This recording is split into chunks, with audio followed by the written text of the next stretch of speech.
controlled first by the hypothalamus. So the hypothalamus, the regulatory hormone that the hypothalamus is going to secrete, is called thyroid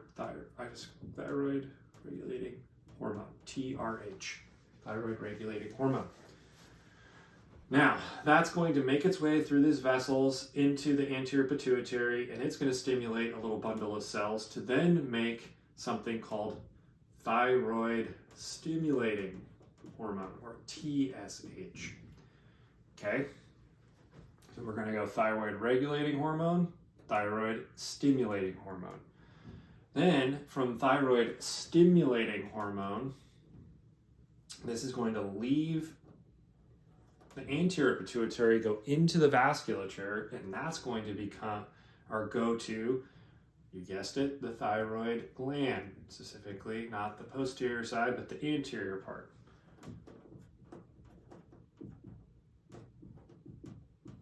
Okay, so from TRH to TSH to the thyroid, and in the thyroid we have small follicular cells that are going to be stimulated to make something called T4 and T3. And what these are, this is our active thyroid hormone, T4 and T3. And these are what are going to have the effects on our body. TSH and TRH are just signals to get to this point. So let's talk a little bit about what thyroid hormone is, what it does. So thyroid is a hormone that's made up of two main components. You have something called thyroxine, and then you have iodine. And iodine is either 4 iodines or 3. And 4 iodines, or T4, is kind of the inactive form or less active form of thyroid. And when it enters into a cell, it loses one of its iodines and becomes active, and that's their T3.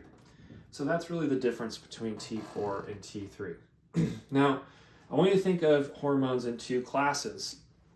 There's really, we have hormones that are either making our body build something, or hormones that are going to be breaking things down.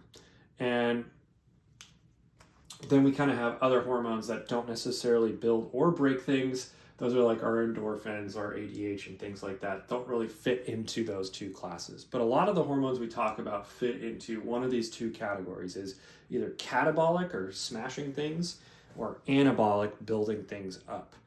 And when we are in catabolic mode, we're breaking things down. Think about if you've ever been really, really angry and you just want to punch something or kick something and break it, that is kind of what our body does during states of stress. So when we are under stress, whether that's we've undergone some kind of major injury, or we are even in states of fasting, or we are in any type of fight or flight response, our body needs to break stuff to get energy. So in order to fight through something that is stressful, whether that's like an infection or whatever, we have to have adequate energy and adequate metabolism to do that. So thyroid is one of those main catabolic hormones that's going to control that. And so from TRH to TSH, we're going to get to the thyroid gland. And what does thyroid do? Well, thyroid is going to increase our metabolic rate.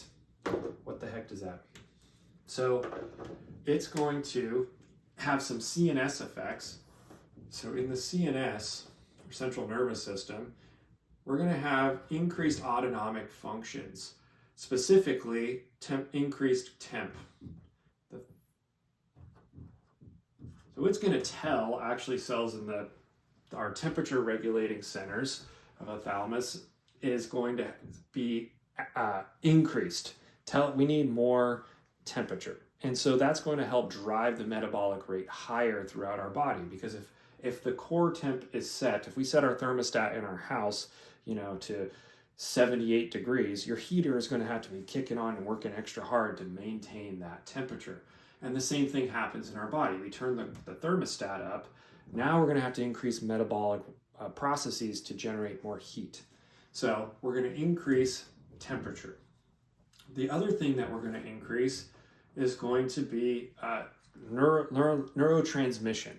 And so we're going to get more neural activity, and especially in certain parts of the brain, like the limbic system and the areas of the brain that control like alertness.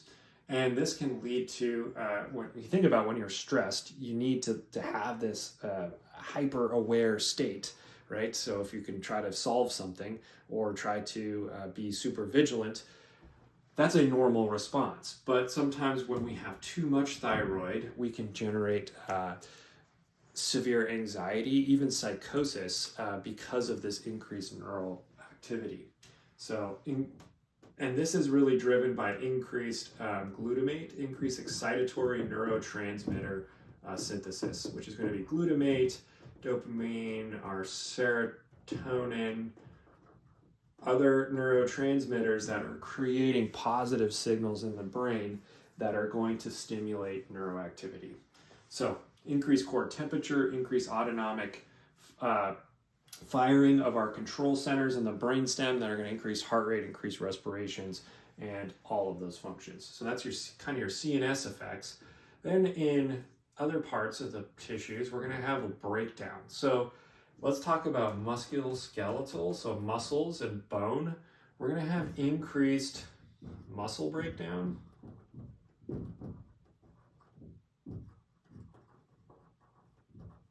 And this is to release amino acids, which can be used to create new glucose molecules through a process called gluconeogenesis. But also, those amino acids are necessary for protein synthesis and other functions in the cells. And so we're liberating those from our muscles. But we're also going to start breaking down other things.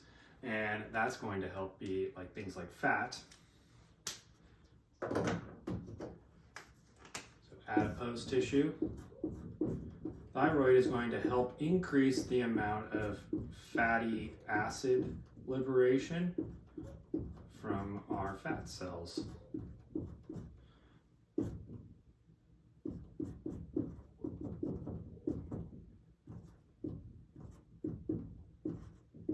Okay, fatty acids are used in a lot of processes like making more hormones, but also also involved in gluconeogenesis as well, so we can create more energy, and we can also utilize some of the ketones from this process to help make some energy for our cells. So that's a bit about the energy production part of thyroid. Now let's talk a little bit about its effects on the heart muscle. So if I come down here, I draw my heart. So we've learned a little bit about the fact that in our sympathetic system, right, we have different receptors that our sympathetic neurotransmitters act upon. And specifically with the heart, we have beta-1 receptors. You have one heart, beta-1. And in beta-1 receptors, there is some interesting actions that happen. So beta-1 receptors increase the heart rate by increasing the speed of the electrical conduction through the muscle fibers and the conduction cells. That's called dromotropy, that speed or velocity of conduction. And that in turn increases the chronotropy or the heart rate. The other thing it does is it increases the force or or inotropic force or inotropy of the heart muscle. So it gives you more oomph with each beat of the heart to eject more blood.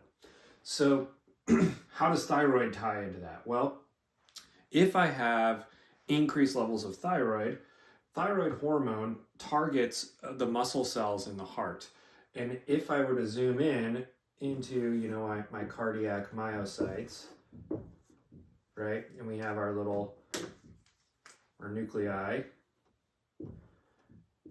So just like all other cells, these cells produce proteins, and some of those proteins are receptors that they're going to express on their surface. So thyroid hormone comes over here to the cardiac myocyte, and it tells the genes inside the nucleus, it goes to the DNA and it promotes certain genes. And what it's going to promote is the gene for the beta-1 receptor, so that it's going to be expressed more in those cells. So we're going to build more beta receptors, and we're going to stick them in the cell surface so that when there's more epinephrine being released, it's going to have strong beta stimulation because it has more receptors to stimulate. So increased beta receptors in the heart muscle is going to drive faster heart rate and increase contractility. It's also going to up our blood pressure by upping our cardiac output. So in the cardiovascular system, we're seeing higher blood pressures, we're seeing greater heart rate, we're seeing stronger contractility. So to review, TRH released from the hypothalamus goes to TSH. That's going to go from the anterior pituitary to the thyroid tissue, where it's going to create T4 and T3. Active form or more active form is T3. Then what we're going to see is increased CNS activity based upon with T3. We're also going to see increased musculoskeletal breakdown to release energy and calcium and other things that we can liberate from those reserves. We're going to start breaking fat down and break down into free fatty acids. Then we're also going to increase our beta-1 receptors in our cardiac muscles, so we're going to get more heart rate. Let's talk a little bit about some of the diseases that can occur from thyroid. So all endocrine diseases can either be there's kind of three components or multiple components rather, depending on what disease we're talking about. But I can either have a problem at the thyroid, or I can have a problem at the pituitary, or I can have a problem at the hypothalamus. And really, the two main types of dysfunctions we can see with thyroid are either too much thyroid hormone or not enough. The most common endocrine disorder probably out there that you'll see people treated for all the time is low thyroid or hypothyroidism. And that can be caused of, over time, the thyroid tissue just stops producing as much thyroxine, so we stop producing as much of this hormone. It could also be caused by a tumor, benign growth, like called an adenoma, that kind of replaces some of the glandular tissue and prevents us from secreting enough of it. So that's one way. In hypothyroidism, you can kind of see the opposite of all these effects. We can see decreased brain activity, so lethargy, fatigue, brain fog, troubles with attention, things like that, cognitive decline. We could also see patients that feel cold all the time.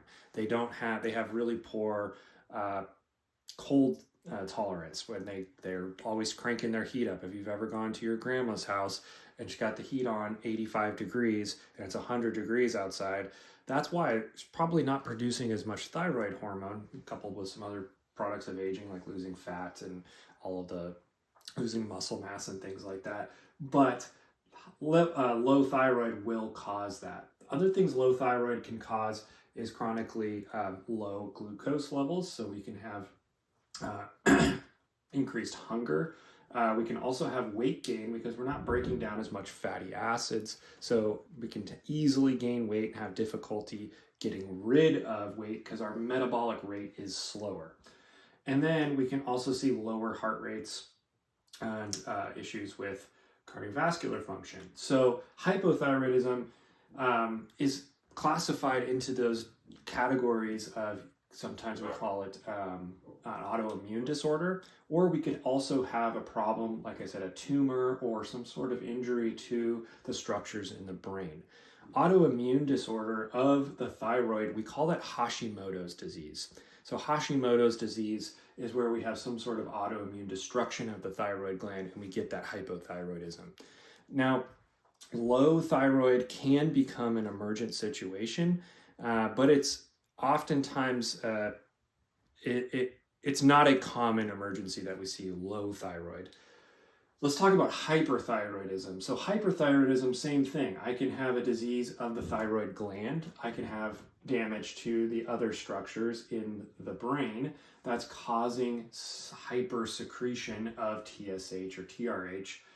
And in hyperthyroidism, there's a disease called Graves' disease. And Graves' disease is where we have some sort of autoimmune disorder that's causing lots of secretion. Now, it can also be caused by a tumor of the thyroid gland that actually those tumor cells are starting to secrete thyroid hormone, and so we're getting high levels of thyroid. And hyperthyroidism can become quite emergent. So like we talked about a little bit in class, symptoms of hyperthyroidism oftentimes are poor heat tolerance because your core temp is slightly higher, high metabolic rate, so you kind of get rid of calories very quickly, and patients that have hyperthyroidism tend to be pretty skinny. There's something called, you can get bulging eyes, which is a common occurrence in Graves' disease. The term is evading me right now, but anyway, you can see bulging eye ocular regions that caused from increased ocular pressure and things like that. We can also see lots of anxiety. So anxiety and panic attacks are very common in hyperthyroidism. We can have bone density problems and difficulty putting on muscle mass because we're constantly breaking it down, and lots of tachycardia. Tachycardia and hypertension are also hallmarks of hyperthyroidism. So with hyperthyroidism, there is something called thyrotoxic crisis, or oftentimes referred to as a thyroid storm. And with that type of disorder, what's happening is we're going to have really, really high T4 and T3, and it can cause an acute disease where the patient is severely tachycardic, very agitated, and or comatose. They can have seizures. They can develop a very high core temperature. They also may present with like psychosis and oftentimes nausea and vomiting coupled with that, and very high heart rates. So anytime you go on a patient with anxiety, maybe you think behavioral, always please consider the fact that they could have some sort of thyrotoxic emergency. It tends to affect females more than males, but that is not, it does not only affect women. There are plenty of men that have thyroid issues that can develop Graves' disease and be in a thyrotoxic crisis. So always consider that in your differential when we're talking about patients that meet that. Anytime you really see tachycardia, some sort of anxiety and nausea, vomiting, you should be thinking, ding, ding, ding, thyroid storm. Oftentimes the treatment for this is to give iodine, and that can help a little bit with the thyroid production and inhibit that. We can also, there's a variety of treatments that can help to inhibit thyroid production. Another thing that might accidentally cause this is a patient that overdosed on their thyroid medication. It's called levothyroxine. And that is a medication that would bring your thyroid hormone up. And if you accidentally take too much of that, that could put you into a thyroid storm. Okay, so that's your thyroid hormone, your thyroid gland. I'm going to go ahead and erase this so that we have more room on here.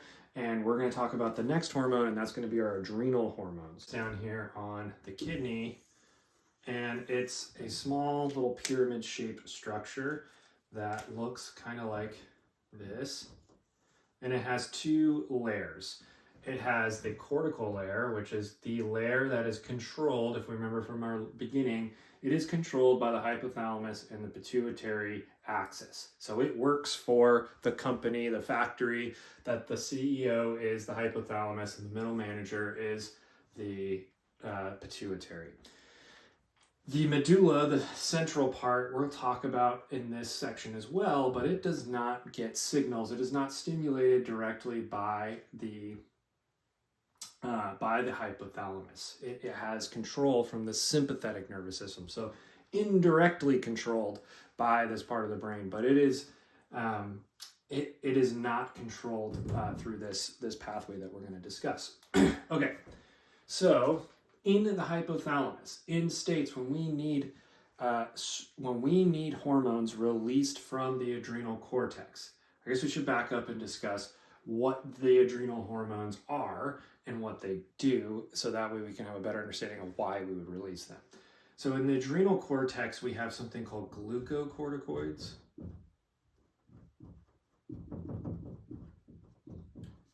And mineral corticoids. These two things. And what these names of these may sound familiar to you. In the glucocorticoid, we have cortisol, we have cortisone, and corticosterone. And what these are hormones that are steroid hormones. So steroid hormones are derived from cholesterol. They have a lipid structure, so they can cross into cells very easily. This is similar to like our thyroid hormone is in a lipid colloid, and our corticosteroid hormones are going to be lipid soluble so that they can cross into the cell very easily, and cholesterol is the backbone for these hormones. Mineralocorticoids are going to be aldosterone, and aldosterone is going to specifically help us manage our electrolytes in our kidney. So they have a lot of different functions, but they are stimulated in a similar fashion. So when would I need steroid hormones? Well, I use steroid hormones when I am in a state of stress. So if I have a fight or flight response, I also am going to have a stress response from my adrenal glands. Sorry, my dog is barking, which is kind of inevitable in my household. So adrenal cortical cortex hormones are released in these stressful moments. They're also critical for patients who are critically ill.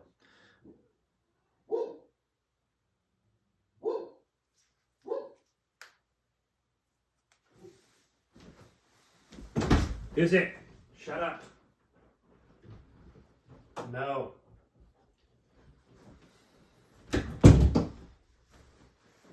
Okay, so these hormones are critical for patients who are going through some sort of stress. So this could be a big surgery, this could be a major trauma, this could be a patient who has a serious infection.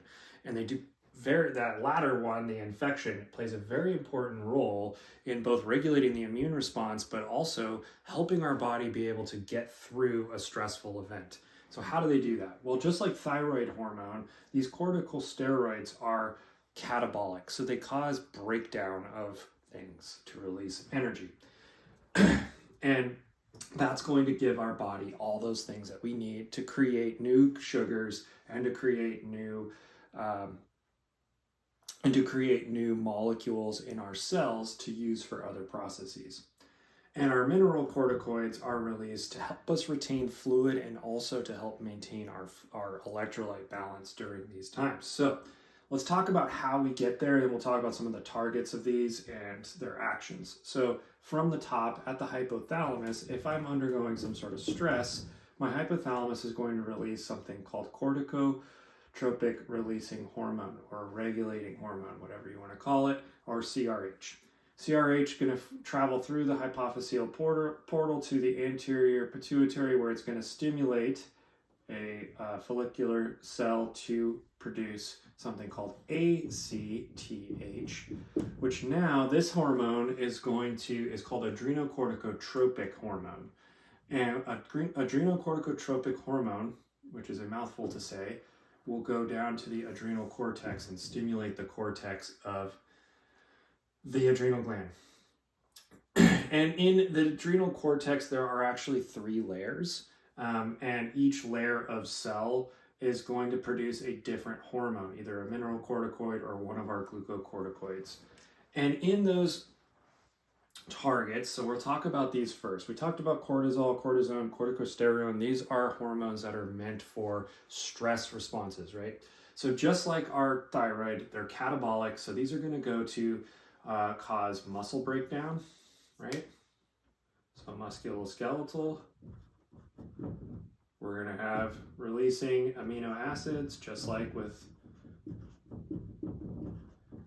and they're going to house lots of fatty acid liberation. I'm going to put FFA for free fatty acids. And they also are going to cause bone, like I said, well, I already mentioned that, bone breakdown and muscular breakdown. So we're going to release calcium as well. So with those, very similarly to thyroid, some of the differences with thyroid is that these hormones have an immune regulatory function.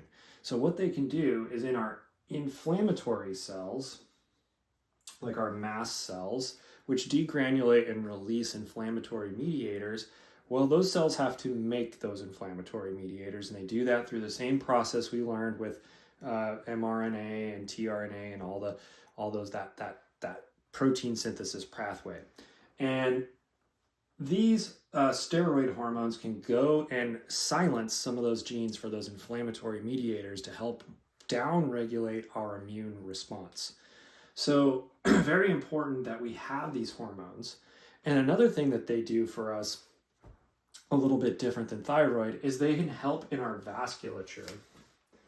And like thyroid hormone made beta receptors on the heart muscle, these corticosteroids can make alpha receptors, increase the expression of alpha-1 receptors in our vasculature, which is going to help our vessel contract.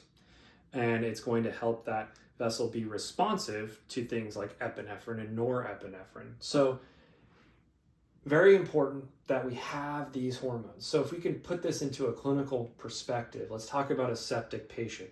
Sepsis is generally, we think febrile patient, we think tachycardia, we think tachypnea, we think a source of infection, right? Well, in patients that we think of called cold sepsis, where they've been down maybe for a couple days, you get 911 call, you show up, their core temp is very low, their heart rate is actually low at this point, and maybe you give fluids, you give a vasopressor, and they don't respond. Their blood pressure doesn't come up. Well, if they don't have adequate cortical function of their adrenal glands because there's not enough blood supply to it, they've been in shock for too long, this tissue is not functioning anymore.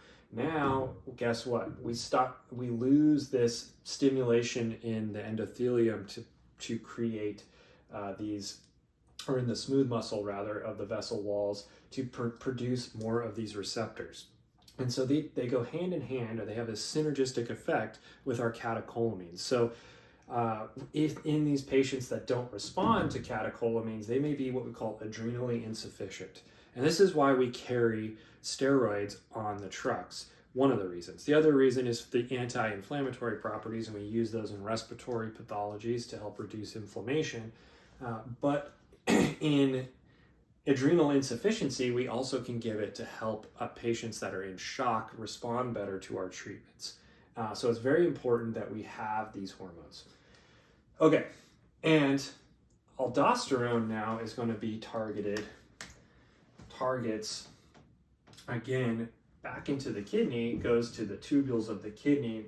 And what aldosterone does is it helps us retain sodium. So we're going to hold on to salt. Why do you think I'd want to do that? Well, if I'm in a stressful state where I need to hold on to more water, remember ADH is going to help that process. And also we're going to have a synergistic effect with aldosterone by holding on to more sodium, which is going to pull more water back into the bloodstream. The other thing it's going to make us do is it makes us pee potassium. So we retain sodium and pee potassium. So in states of stress, especially when we become acidotic, we start to kick potassium out of our cells, and we can actually become hyperkalemic just from having a severe acidosis, because our cells want to keep the hydrogen at the same concentration. So we bring in a proton of hydrogen, and since that's positive, we have to kick out some potassium to balance that out. And when our cells do that, the potassium starts to build up in our blood. So we release aldosterone can help us manage that potassium balance. It also will help us eliminate excess hydrogen protons and help us, will acidify our urine by putting more hydrogen into the urine and extracting that hydrogen from our blood. So it's another way that our kidneys help manage our acid base. Okay, so that's a lot. So from the top, we have corticotropic releasing hormone, then ACTH. It's going to go to the adrenal cortex. Then we're going to have glucocorticoids, which are our corticosteroid hormones, and then we have aldosterone. Aldosterone has a little bit different stimulation, though. It can have a secondary stimulation from the kidney, and the kidney can actually trigger the release of aldosterone as well directly. So we'll talk about that at the end when we talk about other organs that have endocrine functions, but this is one pathway we can get aldosterone. There is another. Okay, so let's now erase this and let's talk about the next thing.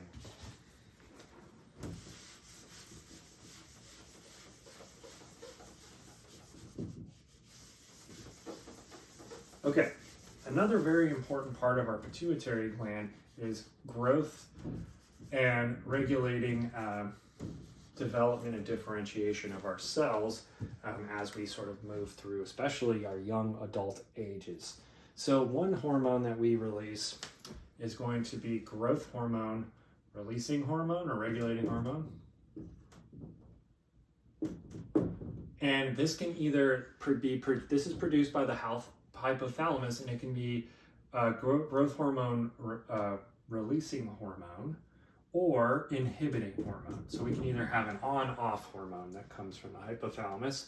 Then when we go to the anterior pituitary with this stimulation, it's going to cause growth hormone to be produced, or we're going to inhibit growth hormone. Growth hormone has a lot of targets. It's not going to one specific cell or one specific organ. Where it's going is all over. It's causing protein synthesis in the liver.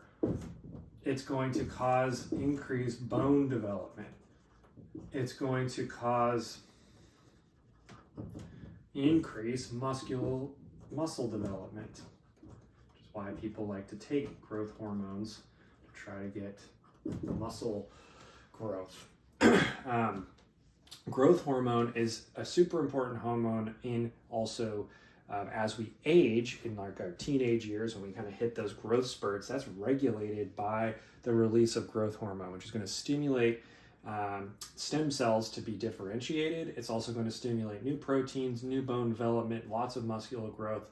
And if some disorders that we could see of this, we can have, again, it's either a problem of too much or too little. So if I have too much growth hormone, there's diseases where people, have that are like 7 feet tall, and they have, they have giganticism. And this can be caused hyperpituitarianism. Pituitarism is another name for this. And so when we hypersecrete these pituitary growth hormones, we can have overdevelopment. We can get cardiomegaly, where our heart muscle gets way too big, the liver can be way too big, and generally the hands are disproportionately large, and the face is disproportionately large, and people can be very, very, very tall. And oftentimes, though, it affects cardiovascular function as well as other things, and so we don't want too much growth hormone. Too little growth hormone, we can see delayed onset of growth. So we can have people that stay very small, they don't hit those age milestones correctly, and we can see people that are delayed in their growth and development. So growth hormone has a lot of functions in development and growth. Okay, next hormone we'll talk about of the anterior pituitary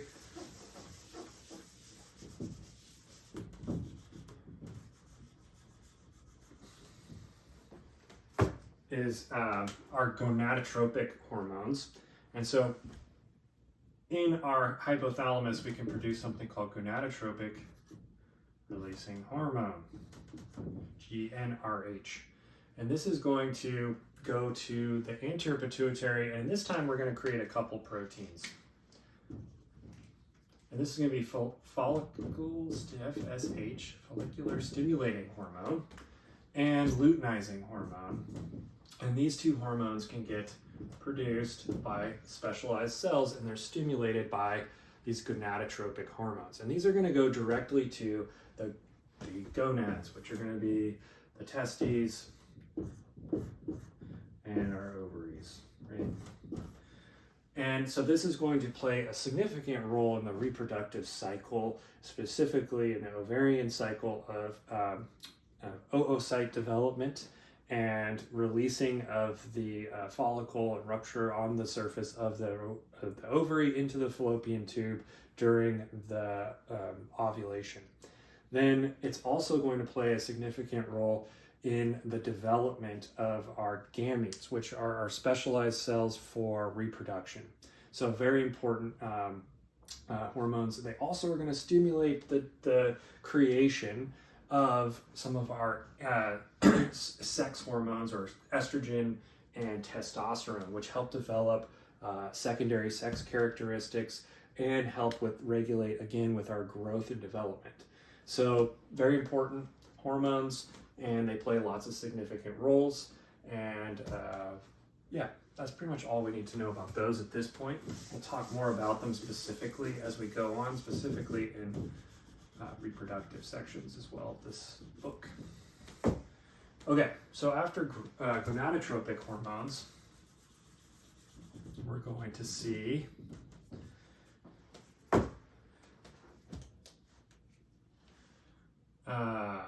prolactin.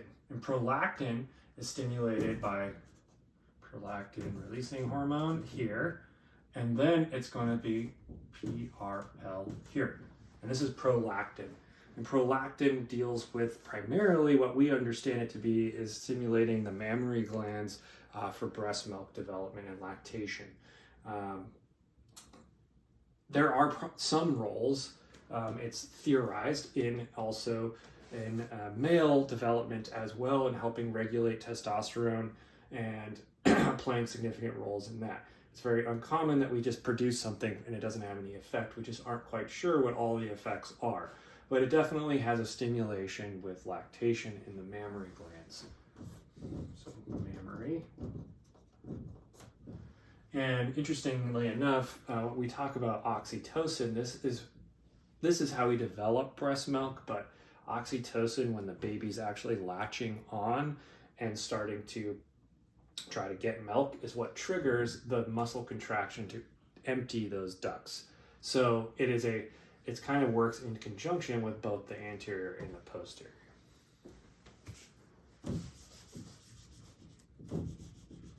Okay, last thing I want to touch on with this is going to be endorphins. And so endorphins are secreted by the anterior pituitary, and these are our endogenous analgesics, and they produce stimulation in special receptors in the central nervous system that are called kappa and mu receptors, and they're kind of located on the periphery of the synapse, and these are opioid receptors. And so endorphins are really endogenous opioids. They you get endorphins released during, a lot of people talk about when they're running and they get that runner's high, they're getting that endorphin release, and that gives you a stimulation. It can give you a feel-good sensation. But we release them to help us regulate pain and to help us regulate some of those endogenous pain responses, so that we can, not just experience like tons of pain when there is overstimulation into the central nervous system. So they definitely play a significant role, but they're considered endocrine, but does not follow the same pathway that we've been going over. Okay, so to review the hormones of the anterior pituitary and the posterior pituitary, posterior pituitary, we have two hormones, ADH and oxytocin. And posterior pituitary is a container for the hormones where they are actually created by the hypothalamus.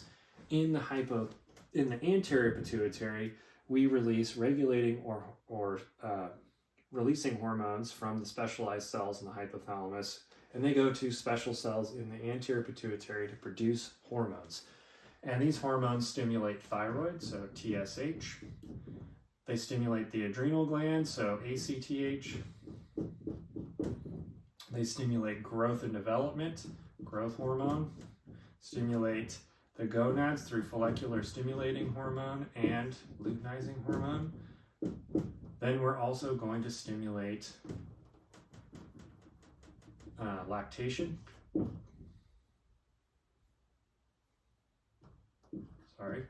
And then endorphins. So lots of things created by the anterior pituitary, And these also have a target organ, so we'll write those out so we're all aware. So this is going to be thyroid, which is going to release T3 and T4. ACTH, adrenal cortex. And this is going to be glucocorticoid.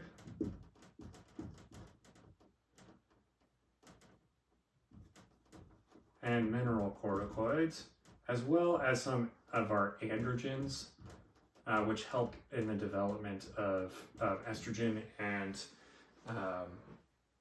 testosterone. So these do also have some stimulation of the gonads, but the main hormones I want you to know are the steroid hormones and the mineral corticoid. Growth hormone, it's got a systemic effect. Follicular stimulating and luteinizing hormone, gonads. Prolactin, mammary. Endorphin, CNS receptors. Okay, so pay attention to these and make sure you're reviewing them. I know it seems like a lot of information, but try to draw this out. It will help you learn the hormones and understand some of the diseases. In terms of pre-hospital and emergency care, there are a couple that I really want you to know more than the general picture, and that's going to be your thyroid hormones, and know what hyperthyroid